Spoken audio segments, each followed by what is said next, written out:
তোমাদেরকে আজকে আমি একটা বাস্তব কথা বলি। দেখবে অনেক মানুষের বাইরের পোশাকটা ভীষণ চাকচিক্য, কিন্তু তার কাছে হয়তো অর্থটা সেভাবে নেই। সমাজের মানুষ তাদেরকে কিন্তু সেই সম্মানটা দেখবে না বা সেই নজরে কিন্তু দেখবে না। কিন্তু কোনো ব্যক্তির হয়তো বাইরের পোশাকটা সেরকম নয়, হয়তো ছেঁড়া ফাটা রয়েছে, কিন্তু তার কাছে যথেষ্ট পরিমাণ অর্থ রয়েছে, তার কদরই আলাদা। এই যে কথা দুটো কেন বললাম জানো? আমাদের ক্ষেত্রে এইটাই পরিষ্কার যে টাকাই কোথাও না কোথাও গিয়ে একটা প্রধান জিনিস। মানুষের আসল পরিচয় বিচার করে দেয় মনে হয় টাকা। তোমার কাছে হয়তো দামি পোশাক থাকতেই পারে, কিন্তু তোমার কাছে অর্থের পরিমাণটা কম রয়েছে, তুমি কিন্তু সমাজের চোখে সেই কদরটা পাবে না। কিন্তু তোমার কাছে দামি পোশাক নেই, অর্থ রয়েছে, তুমি কিন্তু সমাজের চোখে একটা আলাদা কদর পাবে। তো এই কথাগুলো বলার প্রধান উদ্দেশ্য হচ্ছে আমাদেরকে টাকা তাই জন্য ভবিষ্যতের জন্য গুছিয়ে নিতে হবে। কিন্তু টাকা যে ভবিষ্যতের জন্য গুছিয়ে নেব, তার তো অনেক কিছু বিষয় রয়েছে। আমরা চাইলেই তো হুট করে টাকা ভবিষ্যতের জন্য গুছিয়ে নিতে পারি না। কিছু ধারণাকে আমাদের স্পষ্ট করতে হয়। আমি আজকে তোমাদেরকে এমনই দুটো ধারণা নিয়ে কথা বলবো, যে দুটো ধারণাকে স্পষ্ট করা ভীষণভাবে জরুরি। তাই বেশি সময় নষ্ট করব না, একেবারে আমি এই ধারণাগুলো নিয়ে আলোচনা করছি। প্রথম ধারণাটার কথা বলি। আমাদেরকে কোনটা খরচা এবং কোনটা বিনিয়োগ, এই বিষয়টাকে পুরোপুরি ক্লিয়ার করতে হবে। আচ্ছা, আমি আমার এই পয়েন্টটাকে নিয়ে আলোচনা করার আগে তোমাদেরকে একটা প্রশ্নই বলতে পারো করছি। সেটা হলো এই যে আমরা প্রতিদিন খাওয়া দাওয়াটা করছি, আমি করছি বা তোমরা করছো, এই যে খাওয়া দাওয়াটা, এই খাওয়া দাওয়াটাকে তোমরা কি হিসাবে দেখবে বলো? আমি জানি তোমাদের থেকে একটা উত্তর খুব কমনভাবে পাবো, সেটা হচ্ছে খাওয়া দাওয়া মানে তো খরচা, খাওয়া দাওয়া মানে আবার বিনিয়োগ কোথা থেকে হলো? কিন্তু আমি তোমাদেরকে এই কথাটা বলবো না, আমি তোমাদেরকে বলবো খাওয়া দাওয়াটাকে বিনিয়োগ হিসাবে ধরো, খরচা হিসাবে ধরো না। আচ্ছা, এই কথাটাও কেন বলছি তোমাদেরকে কিছু উদাহরণের সাহায্যে একেবারে ডিটেলসে বুঝিয়ে দিচ্ছি, বুঝতে তোমাদের যাতে সুবিধা হয়। এই যে অনেক মানুষ লক্ষ্য করা যায়, বা তোমরা একটু চোখ কান খোলা রাখলেই বুঝতে পারবে, অনেক মানুষ কি করে, খাওয়া দাওয়াটাকে মনে করে প্রত্যেক দিনে সেটা আমার প্রচুর খরচা। কেন মনে করছে এবং তারা কেন করছে এই কাজটা? প্রত্যেক মাসে হয়তো তার সামর্থ্য রয়েছে 50-60% এই যে খাওয়া দাওয়াটার জন্য খরচা করার জন্য, সে কিন্তু সেই কাজটা করছে না। সে কি করছে, সেই খরচার পরিমাণটাকে মোটামুটি 40%-এর কাছাকাছি গিয়ে ঠেকাচ্ছে। কেন? তার প্রধান লক্ষ্য গিয়ে থাকছে আমাকে ভবিষ্যতের জন্য সঞ্চয় করতে হবে বা বাহালতি করতে হবে। দেখবে অনেক মানুষ ভীষণ পরিমাণে বাহালতিতে ব্যস্ত। কি বাহালতি? ব্র্যান্ডের জামা পরছে, ব্র্যান্ডের জুতো ব্যবহার করছে, দামি হাতে মোবাইল ফোন নিয়ে ঘুরছে, কিন্তু খাওয়া দাওয়াটাকে তারা খরচা মনে করছে বলে সেটা থেকে যতটা সম্ভব কাটছাট করার চেষ্টা করছে। ওই যে বললাম 30-40% কাছাকাছি নিয়ে যাচ্ছে। বুঝতে পারছো? এই বর্তমান যেখানে এত জিনিসপত্রের দাম, সেখানে খাওয়া দাওয়াটাকে যদি 30-40% করে দেওয়া হয়, তার মানে কি খাচ্ছে সে? হয়তো বাজার থেকে গিয়ে, মানে অনেক বেলাতে বাজার গিয়ে শেষ কুড়ন্তি জিনিসপত্র কিনে নিয়ে চলে আসছে, যাতে খানিকটা হলেও সস্তায় জিনিসটাকে কেনা যায়। এইটা তো গেল 1 নম্বর দিক। বা আমাদের সারাদিনে 5টা মিল নেওয়া উচিত, কিন্তু সকাল থেকে শুরু করে রাত অবধি হয়তো তারা সেটা করছে না। দিনে হয়তো 2টো মিল নিচ্ছে, আর বাকি মিলের টাকাটা যেটা হচ্ছে, সেই টাকাটা ভবিষ্যতের জন্য হয়তো সঞ্চয় করছে না, বাহালতি করছে। দামি পোশাক পরছে।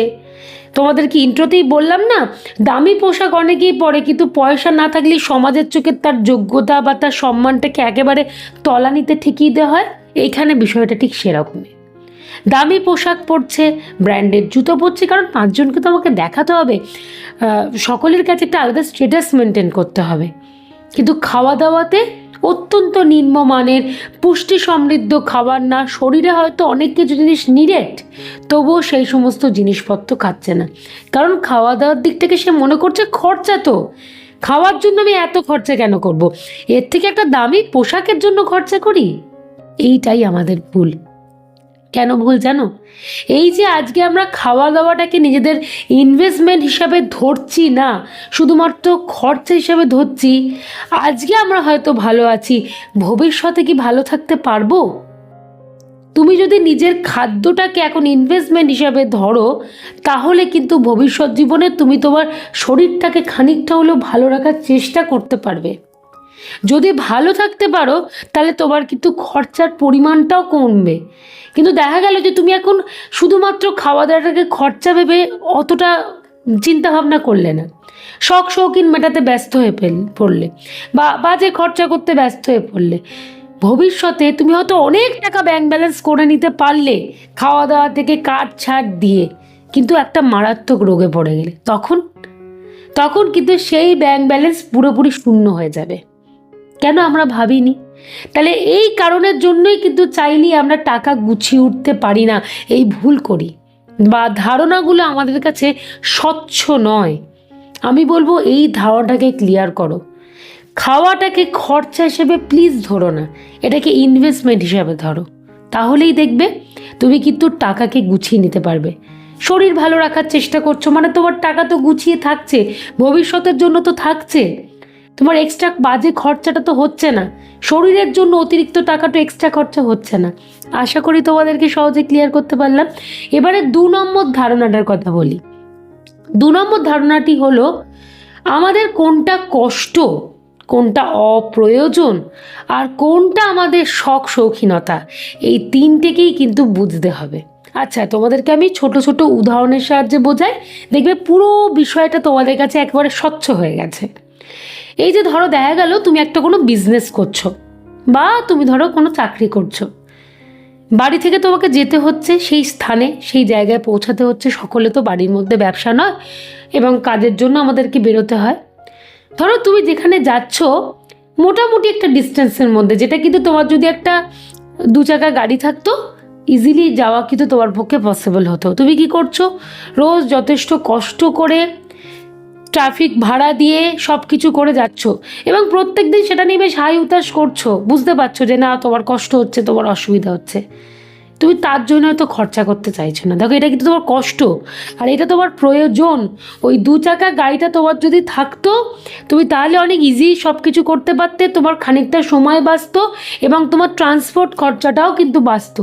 তার মানে এটা তোমার কষ্ট হচ্ছে এবং জিনিসটা তোমার প্রয়োজন। এই তো গেল একটা দিক। এবার আসছি অপ্রয়োজন। তোমার হয়তো বাড়িতে একটা 2 চাকা গাড়ি রয়েছে, তুমি কি করলে? তুমি ভাবলে না এবছর এই মডেলটা পুরনো হয়ে গেছে, আমি এবার এই নতুন মডেলটা কিনবো। আবার 2 বছর 3 বছর কাটিয়ে দেওয়ার পরেই মনে করছো না এইটা আর ভালো লাগছে না, 3 বছর ধরে তো ব্যবহার করছি, আবার একটা নতুন মডেল কিনবো। দেখো, এই জিনিসটা কিন্তু তোমার প্রয়োজন নয়। এইটা কি? এটা হচ্ছে তোমার শখ। জিনিসটাকে পাল্টে পাল্টে পাল্টে পাল্টে ব্যবহার করব। এর জন্য কিন্তু টাকা খরচা হবে।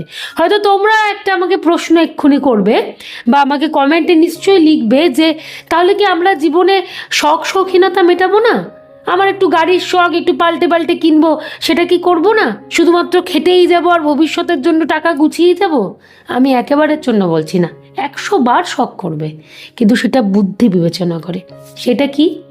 প্রত্যেক মাসে তুমি যেটা ইনকাম করছো সেই ইনকামের 10% করে তোমাকে সরিয়ে রাখতে হবে প্রত্যেকটা মাসে। আচ্ছা, আমি একটা অ্যামাউন্ট ধরছি, ধরো প্রত্যেক মাসে তুমি 2000 করে আলাদা করে সরিয়ে রাখতে পারছো, 2000 টাকা করে। তাই দেখো 12 মাসে 12 দুগুণে 24,000 টাকা।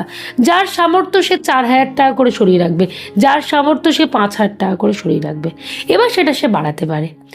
সেই 10% মানে প্রত্যেক মাসে তোমার ইনকামের তুমি 10% করে সরিয়ে রাখো, এবং তার জন্য যদি কোনো জিনিসের দাম 1 লাখ টাকা হয়, যতদিন না 1 লাখ টাকা হচ্ছে তুমি তোমার শখ শৌখিনটা মেটাবে না, ওয়েট করবে।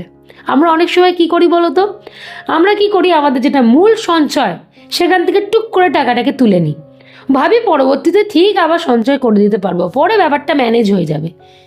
এই ম্যানেজের চক্করে পড়ে আমাদের লাইফটাই কিভাবে যেন আনম্যানেজড হয়ে যায়, সেটা করলে কিন্তু হবে না। আমরা তাই জন্য কি করব, কোনো না কোনোভাবে সঞ্চয় থেকে হাত দেব না। প্রত্যেক মাসে আমরা যে 10% অ্যামাউন্ট করে আলাদা করে সরিয়ে দিচ্ছি, সেটা দিয়ে আমাদের শখ শৌখিন মেটাবো। আমার 1 বছর লাগুক, আমার 2 বছর লাগুক, 100 বার শখ শৌখিন মেটাবো? আমি তোমাদের বারবার বলছি, শখ শৌখিন মেটাবো না, করব না, করব, কিন্তু জমিয়ে নিয়ে, গুছিয়ে নিয়ে। দেখো, আমাদেরকে ভবিষ্যতের কথা চিন্তা করতে হবে। আর আমি যে তোমাদেরকে এই বিভিন্ন মানি মোটিভেশন নিয়ে পয়েন্ট ভিত্তিক আলোচনাগুলো করি, আমি কিন্তু সত্যি বর্তমানের কথাটা ভেবে বলি না। আজকে আমাদের শরীরে হয়তো ক্ষমতা রয়েছে, আজকে আমাদের শরীরে হয়তো খাটার একটা শক্তি রয়েছে, ভবিষ্যতে কিন্তু থাকবে না। তাই জন্য যাই তোমাদেরকে বলি সেটা কিন্তু ভবিষ্যতের কথা ভেবে বলি। তাই বিশ্বাস করো, এই ধারণাগুলোকে একটু স্বচ্ছভাবে ক্লিয়ার করে নাও। আশা করি আমি তোমাদেরকে ক্লিয়ার করতে পেরেছি। তোমাদের যা মনে প্রশ্ন আমাকে কমেন্ট করে অবশ্যই জানিও। তোমাদের কাছে জিনিসটা ক্লিয়ার হয়ে গেলেই তোমরা কিন্তু গোটা বিষয়টা বুঝতে পারবে এবং সত্যি করে টাকাকে গুছিয়ে নিতে পারবে, কোনো অসুবিধাই কিন্তু হবে না।